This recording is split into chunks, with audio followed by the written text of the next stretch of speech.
kuna haja ya kumtazama golikipa kama Aishi Manula? Haja ipo kubwa sana. Unajua kilichomuondoa Manula kwenye ushindani ni masuala ya nje ya uwanja kuliko masuala ya ndani ya uwanja. Kwa Simba na Azam zote na masuala nje ya uwanja. No, sababu Azam pia kwa Azam nafikiri kilichomuathiri ni kwamba wakati wa maandalizi ya kikosi yeye alikuwa yuko chani. Manake Foba alikuwa anafanya mazoezi na mwalimu.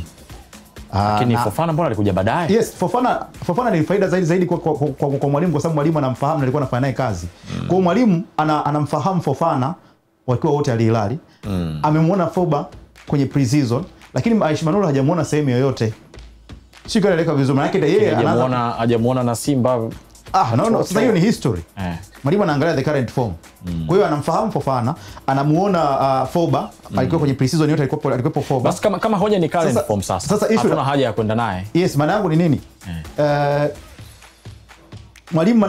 Mwalimu wa Azam ili aweze kumwamini Manula inabidi aanze sasa kuangalia mazoezi zaidi ya kile anachokifanya mazoezini. Lakini tayari ashapata trust ya magolikipa wawili. Maana yake anakuwa ni chaguo la 3 kwa sababu hakuonekana kwenye majukumu yale makubwa. Lakini ukiachana na hiyo, Aishi Manula nadhani wakati wake wa kwenda Azam aliamini kwamba yeye angekuepo pale, tena angekuepo Foba.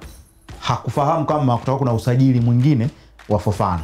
Maana yake unapomchukua Fofana, una Aishi Manula, una great goalkeepers wawili kwenye eneo moja. Mwalimu ataanza kukufikiria wewe ambaye hajakuona kwa muda kadhaa ukicheza kuliko ambaye alikuwa naye kwenye timu aliyotoka.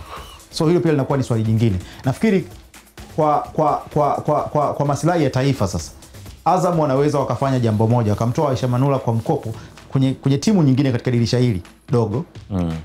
Ili aende akaonyesha alichonacho. Ili walimu wa timu ya taifa waweze sasa kuona kabisa kwamba huyu anafaa kwenda au hafai kwenda. Dimbani.